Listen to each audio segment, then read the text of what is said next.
My name is Aaron DJ. I'm the owner of Riding Companies and founder of IntentionALL, and we own and operate residential and commercial real estate. We invest in real estate, and we property manage.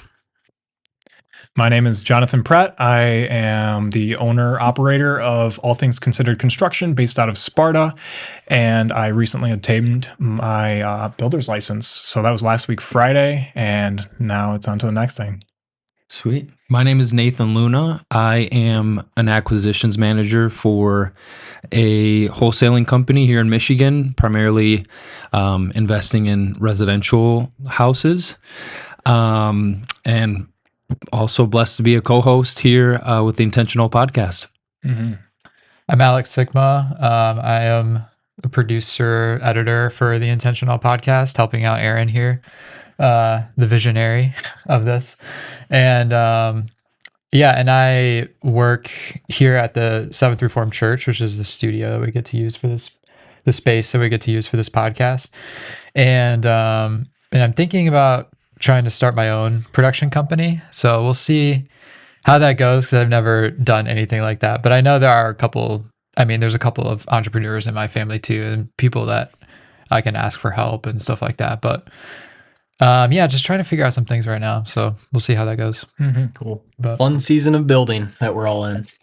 All right, today we're going to be recapping the podcast episode that we just recorded with Dan Uccello. He's a very well-known and established business owner, operator, and now real estate developer and capital allocator in the real estate industry. So he does a whole lot in that realm in residential as well as commercial. But besides that, he is a huge family man and a man who is very passionate about his faith. So we're super excited to have him on today. We're going to be going through our key takeaways. We're going to be dialoguing over that, and you guys will get to engage with us as we go through that.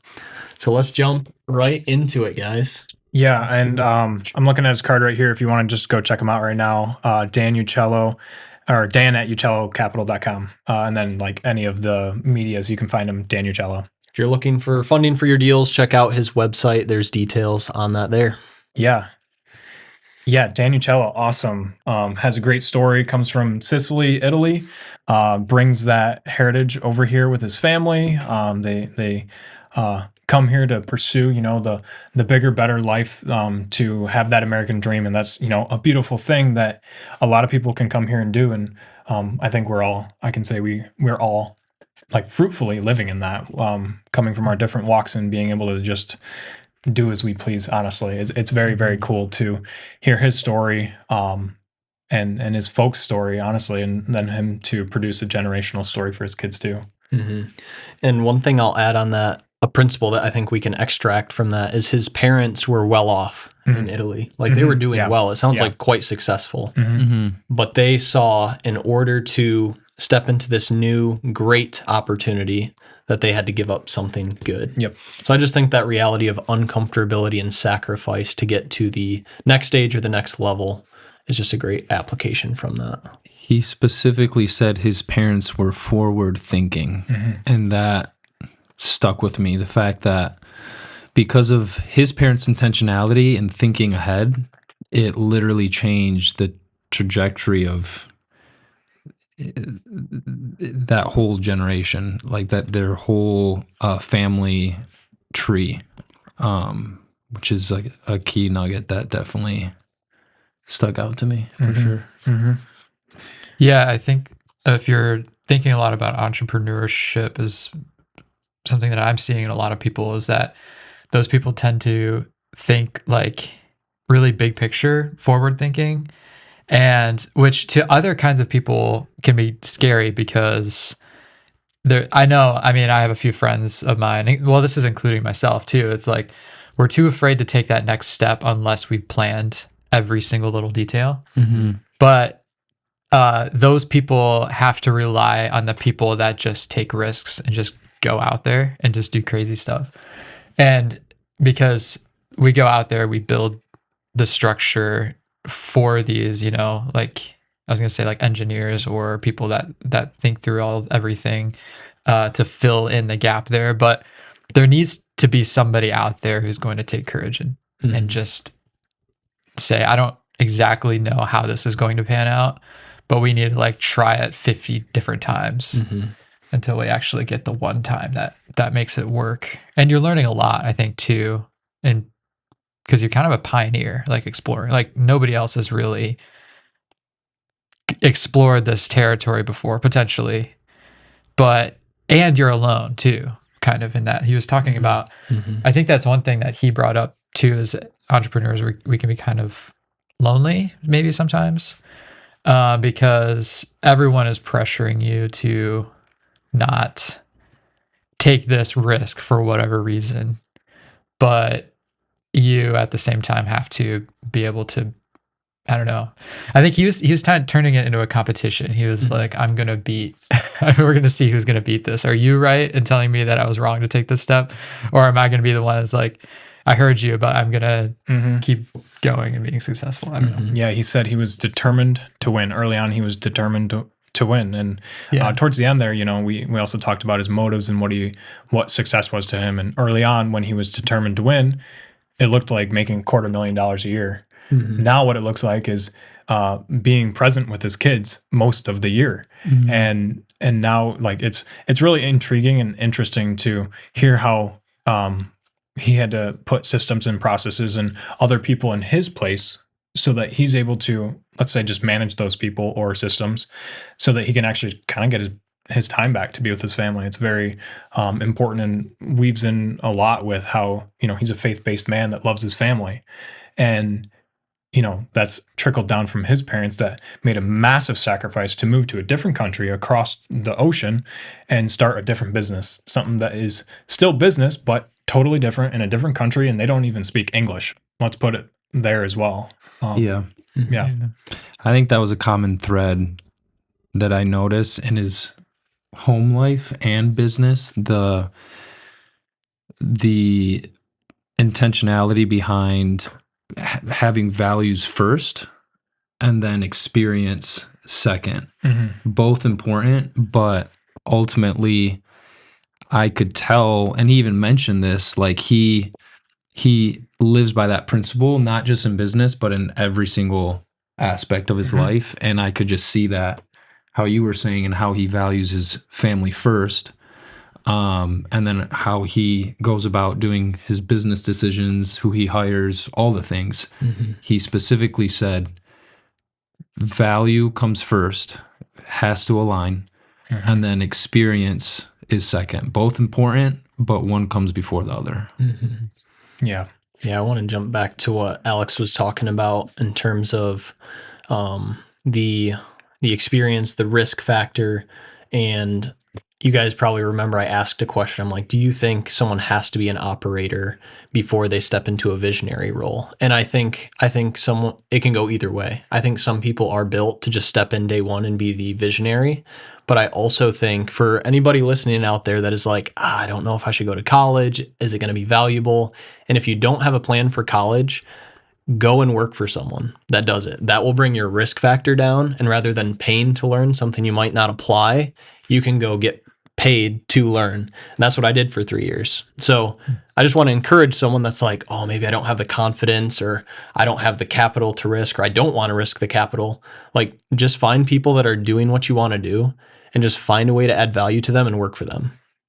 It'll shortcut your time horizon and you'll get to learn a whole lot. And it will just reduce your risk dramatically. So it worked for me, might not work for you, but if that's the situation you're in, like, definitely give it some thought. Yeah, I definitely double down on that. It worked for me. Like, we're young, we have nothing but time on our side. Lord willing, we have more time. But likewise, you know, right out of high school, I was already working at a pizza joint, and I decided that I was going to join my brother, and we went to GRCC's their trade center. And what was an awesome thing that we had was we actually got a grant from the state that paid for, I think it was like $7,000 each. All we had to do was meet a guy, tell him why we were doing it, and then we signed a piece of paper. And then our father actually graciously, he gave us the rest of the money to go through this program. So we went into this program, we were working our jobs at night, so making money, not having to pay for the schooling we were doing, and then also getting around people that have the character to build something, to desire more. And it was just very important for us to go in and learn something. Like, I don't know, the trades are totally different, and to physically produce something is just very, very, very worth it. And right after that, you get into a job, and you might not want to work for that company long term, which I ended up working for that company long term. I was there 2.5 years, and I learned a lot. I kind of climbed the ladder in that company, and then realized, if this is the top, I want to find a different way that has a higher top or no top, and it's just a ladder straight up. And we have nothing but time. Like, I went and worked in that trade for a while, and then I got out, tried something else, tried firefighting for a while, and then I started my own business. And now it's leading me into a different path as well. So you don't have to be locked in for something for the next 50 years. You can try a lot of things for the first, I would even beg to say, like 10 years. Just try, figure out who you are. We're still learning and growing. A lot of people figure out who they are in college, but it's important to realize that you can do that while you're working too. You don't have to sell yourself to a company. Dan failed most of what he attempted to do. Yeah. I'm pretty sure it was in the 90th percentile when it came to how much he failed. If I'm remembering correctly, I'm pretty sure he's like, I literally failed 90 something percent of the time, but I just didn't stop. Mm-hmm. And I think that's something that a core takeaway from my time with Dan is this relentless pursuit and fearlessness, which scripture clearly tells us we are to not be afraid. So I believe it definitely aligns with scripture. Mm-hmm. But at the same time, he also carries himself with reverence and respect for people, which I think is very special, and I definitely want to embody, is not being afraid of anything, but not using that as a chip on my shoulder at the same time. Yeah. Mm-hmm. And I think that's what makes Dan so unique and easy to talk to, and I mean, super successful, is just his almost like quiet, fearless attitude that you wouldn't even expect. But it's very present, and he is a lion for sure. But at the same time, like, he will love people, respect people, and not boast in what he's doing, which is very cool and special to see.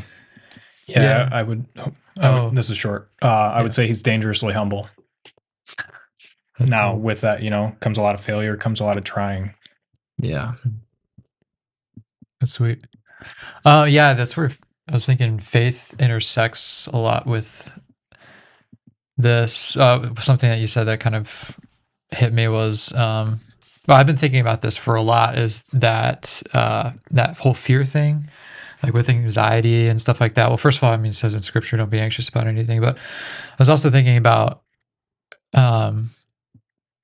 where Jesus says not to worry about anything if you have, or I think it might have been the Apostle Paul. We have food, we have clothing, we have shelter, and we will be content with that. And the context is probably, persecuted church stuff going on. But I think also too, for all Christians, I think we can take that away as like, just try to do the will of God and align that with your passion for starting a new business, which is really what we're trying to do, is contribute to society and help people.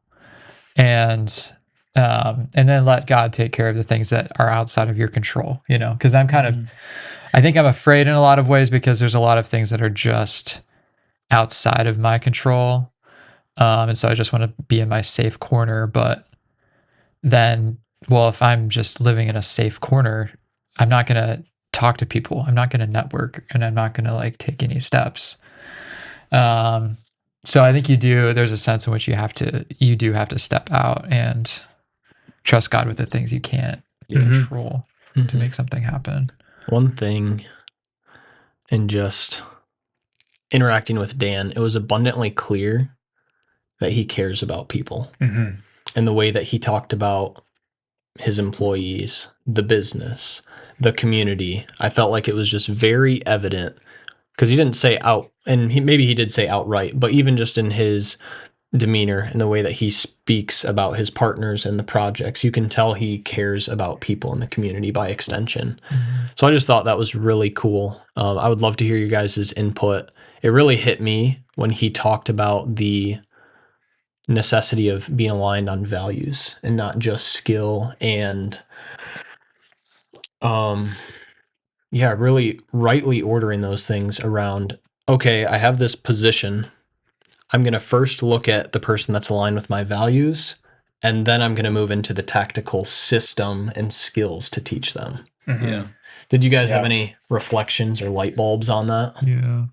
Yeah, that's something that my wife and I are talking about as, we're talking about scaling the business. I've hired before. I hired one guy before, and it taught me so much. There were a lot of things that I thought aligned, and then you actually get to know somebody, and they might say they're someone, and then you really get to meet them, and it's like, well, we do not work together. We don't think the same way. We don't believe the same stuff. And my wife and I, we talk about that often because like after acquiring my license recently, it's like, okay, I'm gung ho on marketing. I'm not kind of scared to do that anymore. And I'll be looking for someone to hire this year. And, I'm already looking at subcontractors as well. And now making sure that, quality work is there, one thing. Making sure that if I'm putting my stamp of approval on who I work with and the people that I hire is a whole other thing. I'm coming up on 2 years sober right now, and for many, many reasons. And that's a huge thing that actually I weigh in my decision making with people that I hire. I'm drawing a pretty good picture of like what I will not hire. And it's somebody that's smoking on the job, drinking too much at home. Like, you can do whatever you want at home. That's you. But if you're affected the next day when I need you, and we're trying to do something together as a team, we're building this, that's another problem. And it's not just drinking, it's all of the other things as well. If your life affects the way that you come in and perform for my company, that is then reflected on me. Because if I'm going to give you a shirt and a hat that has my business on your chest and your head, I don't want negative things to be done, said, acted upon on the job site. I've gone through that, and I've had to, fire on the spot because things were way more out of hand than what they were. And then true personality comes out in that moment. And if I can just screen those people out and be left with people that are worthy to do business with, like Dan had mentioned, if you're not believing the same thing, you're not going to be able to create a culture that is going to believe the same thing, that's going to breed, just a beast of a machine that you really want to function well. And in our case as Christian entrepreneurs and business owners, Christian first, that's very important and should be. And now I'm not saying that I'm going to hire only Christian people and protect myself with this bubble as well. I would love to hire people so that the ministry and the gospel can be spread and grow, so that the kingdom inevitably can be grown as well. So that's just like my little tangent. I'm working through all of that currently right now. So thank you for asking that. Yeah, I think there's I know some people in our generation right now who are struggling to get jobs. And I think it might be on their part, maybe because they're not putting themselves out there enough. But I think the other part of it too could be the employer side, where they're only hiring people with experience. And it's like, well, if this is the younger generation, why some people have to learn somehow? Like, are you going to be the employer that's going to provide that experience for that employee? Then I agree. Like, you should hire based on values, because then things are going to function well, but not necessarily so much on experience, because that person needs to grow as well, and they could either grow inside your company and you could teach them a lot and pour into them, or they're just gonna either find somebody else or not find anybody at all. And so I just really resonated with that. I agreed with what he said there. Yeah, if you're young, go out and get it, because no one's going to do it for you. And right, this is an interesting thing, because I would love to hear because he touched on America a little bit. Yeah. And frankly, we live in a very comfortable society, and we have a lot of expectations that I would say that are unreasonable. So the people that are maybe struggling to get jobs, I think our society really struggles to take ownership on things. And that's something I need to work on for sure as well. But we have so many things that we can take for granted and we feel we deserve.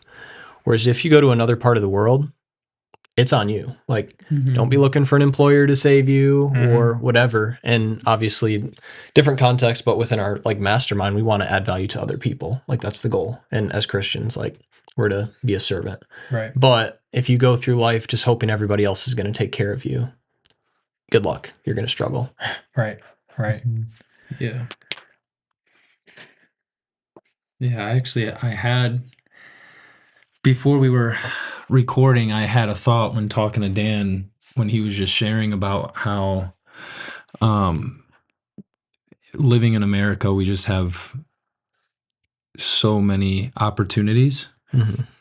And while he was saying that, I just had a thought in my mind of like, dang, maybe that's why like a lot of immigrants, at least I've noticed, like there's a good handful of business owners that like came from somewhere else that like weren't necessarily born in the US, For sure. because they just have that experience that causes them to actually appreciate and see the opportunity in front of them, and they don't take it for granted.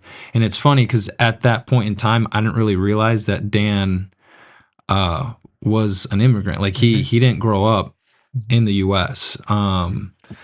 So that was just a really good gut check, good reminder to not take for granted the opportunity we have in front of us. The fact that God allowed us to have access to this country and we get to contribute to it. And the reality is it does take discomfort. It does take risk. And just this past Sunday, my pastor was preaching on faith and how faith, he said that faith is spelled RISK. Like faith requires risk. And if our life is comfortable, then we have to not only ask ourselves if we're like moving in the right direction with our career, but even more so, like, are we even in the right track for God's plan for our lives, like our relationship with the Lord? Because that's how the kingdom works. It's through faith, right? And if we're not uncomfortable, then that should be very concerning to us. So yeah, a lot of respect for Dan, a lot of appreciation for the gift that we have of living in the US, and definitely don't want to take that for granted. Absolutely. And what causes discomfort is what I was thinking about as you were talking through that. Often responsibility. More responsibility brings discomfort. So Yeah, take responsibility for your life, take ownership, that's and good. make responsibility great again. Yeah. I would say it's kind of a tongue twister or a mind bender, but comfort creates discomfort. Or what was your question on discomfort? Like what? What can create discomfort in a good way? Responsibility. In a good way, yeah. And I would say in a negative way, comfort. You get stuck on the couch in the lazy boy. Like, don't buy a lazy boy. Don't don't buy one. It's not going to produce a good outcome, truthfully. Yeah. And, in the podcast, I had thanked Dan for kind of, I don't know, just stepping out. And I don't want to say like changing the status quo of what people think with investors and developers and such. Because once you dig into them, you find out a lot of them are like really good philanthropists, and they do a lot for the economy and the community too. They don't just buy Lamborghinis? No, they don't just blow their money. And yeah, no, I can't say that they all don't, but you get to meet some nice people and they're doing really good things. And so like, Dan, thank you for changing the status quo. Thanks for being different and being a good guy. Yeah. Have you guys seen the graphic? And the slogan is easy now, hard later, or vice versa. Easy now, hard later? The easy decision now leads to a hard situation later on. If you make the hard decision now, the discomfort, you step into more responsibility, you take on, you continue to put more weight on your shoulders and you get stronger. That leads to easier later on. And I see that to a level in Dan's story where he's like the early season and it's kind of that build season where it's like grinding, but it's like, cool. Now me and my wife can take the Tuesday and go to the kids' sporting events. Right. So I just think that's so important for us to just drill into our heads as we are young, but also balance, hey guys, we have no time. Like it's going to fly. But just to be intentional with the time now, to use the time to build now, because every minute we spend in investing in ourselves in terms of growing, building this relationship rather than stepping into comfortable, I'm going to take my hands off the wheel. I'm going to be laid back. If we're living intentional in all areas of those life, we're planting seeds in all those. And in years from now, we're going to have plants like, wow, that's super beautiful. Like that's a super strong tree. How'd that get there? Yeah. Oh, the 5, 7, 10 years that we spent cultivating the soil, watering, even if we don't see the repercussions right away. For sure. So that just hit me right now. And just to kind of piggyback off of that, I just from speaking from just like personal experience, I think when I hear what Aaron just said, sometimes it can be just like super daunting of the fact that the reality that every decision that I make right now will impact my future in a positive or negative way. And that does kind of create this level of like pressure and such, which I think is good. But all that to say, what really helped me is surrounding myself with people that I can pursue that with. Hence why we're all together, right? Because the reality is we weren't really designed to do it alone. We weren't really designed to sustainably like make good decisions day in and day out all by ourselves. Like that's just not how God designed us. And I guess what I'm saying is I found a lot of comfort in doing it with other brothers in Christ. And not only comfort, I actually found that I've become a better person and have been able to actually carry out what the Lord has called me to of, those daily yeses that lead to fruitfulness in the future. Like that is 100% doable, 100% realistic, not by yourself, but if you surround yourself with the right people and lean into the Lord for it, like that's what has worked for me, is working for me. Like I can't do it alone. And I mean, you can't either. So I just want to encourage you in that way, if hopefully that helps in some way, shape, or form. But yeah, and you can't do it alone. Kind of like a seed. You put a seed in the ground, you can water it. That's all you can do. The sun will rise. It's going to give it what it needs. The ground is really what the seed needs to do anything with it. And so you pray, you hope, you keep watering it, like keep working the ground, right? Pull the weeds, water it. The seed will grow or the seed won't. And more times than not, you water a seed, you do the things that you're able to do. The rest is just going to happen. It's going to follow. It will eventually one day, 10 years down the road, turn into a beautiful plant that's, 20 feet tall. And then it starts dropping acorns, and those are its own seeds. And then it is just like this continuous, beautiful thing. And we can look at, our business that way, our family that way. We plant the seeds now while we have a lot of the time. Like Dan, he was working 90 hours a week, which I don't think we need to do that. But if we have to for a season, for it to make sense, do it. We have the time. As long as, again, he mentioned, he'd look at his wife and say, are you okay if this is what happens? And as long as that's the key. Exactly. As long as our partner is there right with us, okay with no matter what the outcome is, do it. Take the time, put the effort in. It's going to turn into a beautiful big tree that either A, you'll be able to harvest in the future, or B, it's going to drop its own fruit and then it's going to produce its own thing as well. And Dan, he talked about how much he's pouring into his children. They, as children, as he was talking about that, I had flashbacks to sports for me. And I was like, I don't know, as a child, you just so tunnel vision on like what you're doing. You're dribbling the ball, you're shooting the basket, you're wrestling somebody on the mat. For his kids, it was soccer and gym. And so I put myself into their shoes as like, man, I've got this training, and then it's tomorrow already. I've got another training, and then you have this competition, and it feels great. And what Dan is seeing is they might have won that competition. They might have put in the training, but look at their character. Their character is the long-term thing here. Mhm. And you start instilling that at a very young age. They might not even know it until, they're 18, and then they start really having to make their own decisions. And so, like, through Dan's story and him being open and honest about what he's doing with his family and his kids, we can see the seeds that he's putting in the ground. And I think it's fair to say that him and his wife and his family, they are just praying over that and seeing the fruit start to be produced. I want to add something on the seeds. This is super powerful. Like when I think of this, I'm like, oh my. Mm-hmm. But we are never going to have the same opportunity ever again. Whether that's, hey, we're sitting down, we're recording this right now, we're never going to get to do this again. Mm-hmm. Hey, this problem came up, I get the opportunity to initiate a conversation with that person. If I neglect to do that, I'm never going to get that opportunity again.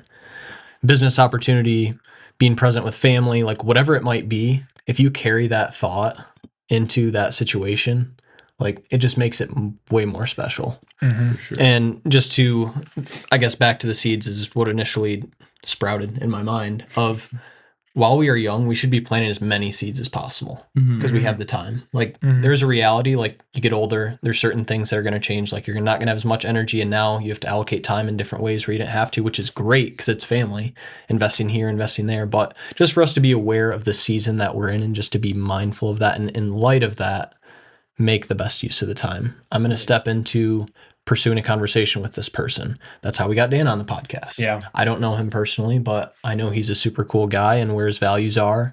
He's super busy, but I would love to have him on, so I'm going to reach out. So we should just take as many shots as possible. And his point was, he said yes a lot early on. And I think there's a season for that. I think there's seasons for all these things. Hey, maybe it's a 2-month season where it is 90 hours a week. And then if we draw on a principle from another podcast, but making sure that we are not dropping the important priorities. Hey, for the season, this is going to happen. So I'm going to manage the expectation with my spouse or my business partner. But what is the equilibrium that I want to return to? Or what are the priorities that I want to make sure I don't want to drop? Okay, I have 10 categories. I'm going to let these 2 go down while I ramp this one up. But these 3 are essential. So my family, my faith, these ones are going to stay. But I am going to reallocate my time temporarily here. Right. I think that's just the concept of seasons is super helpful for me. Yeah. That's good. Yeah. All right. Closing thoughts for each of us. Oh, man. So many. Dan, you're awesome. Thanks for coming in on the podcast. That was such a fun time to get to know you and talk about your story. And as much as it was something that added value to us, really, we hope that you got value out of it as well. And that maybe if you were working through something, there was something answered in our conversation there, or reliving these memories that you've had in the past. Maybe that was just nice for you to think about again. Hopefully you got a lot of value. Yeah. Yeah, I think I'm just gonna come back to the 2 main takeaways that Dan graciously provided us, which is 1, the lack of fear. Like I just learned that not even entertaining fear is what I should be striving for and is possible, because I saw it in Dan's life and we're called to that in scripture. And then second being just to not stop, honestly. Like even if I fail time and time again, it's not really a total failure as long as I get back up and keep going at the end of the day. So yeah, super thankful for this podcast for sure. Yeah, I mean, I think the same thing with the fear thing, just having courage to step out. And I think also I have a tendency to want to be comfortable and live a comfortable life too. I know, like after dinner, I'm just ready to like crash and just read a book and like not really think about business at all or any of that. But yeah, I mean, I think just being able to prioritize, set aside some time to be able to work on the things that you work on, it can only be possible when you set aside the time and be productive. And so, which I know, yeah, our podcast was centered on fear, but instead of laziness, but I don't know. That's kind of what I took away from it. I'm going to tie a couple things together. It'll all weave together, I promise. But one of the words that I heard Dan say and or emphasize multiple times was determination. And I think that is just so essential. There's multiple components to that. One, no one can make you be determined. Like, you have to have a certain degree within yourself where you want it. And you say, I'm going to commit to doing this thing. Yeah. But now I'm going to tie in another component, because I love that Nathan brought this up, the reality of community. Because let's be real, we are all human. Like, there are going to be days where you wake up and you're like, I don't feel like doing this. I got rejected 10 times in a row. If you don't have that community, the only barrier you have to stepping back from determination is yourself. And guess what? We're, unfortunately, as humans, not super reliable. We can build that up to a degree, but if you want to take that to the next level, if you want to say, okay, I am a pretty determined person, I'm a pretty disciplined person, but guess what? I'm flawed for sure. But if I have these other guys around me where it's like, okay, I'm not just accountable to myself, but I told him, and him that I'm going to do this thing. I don't feel like doing it. I'd rather not do it, but I'm going to do it because I said I would. So I think the importance, and I'm really just going to repeat a lot of stuff that Nathan said, but having that group around you that you can build with is so important. If you don't have that community and you want it, build it.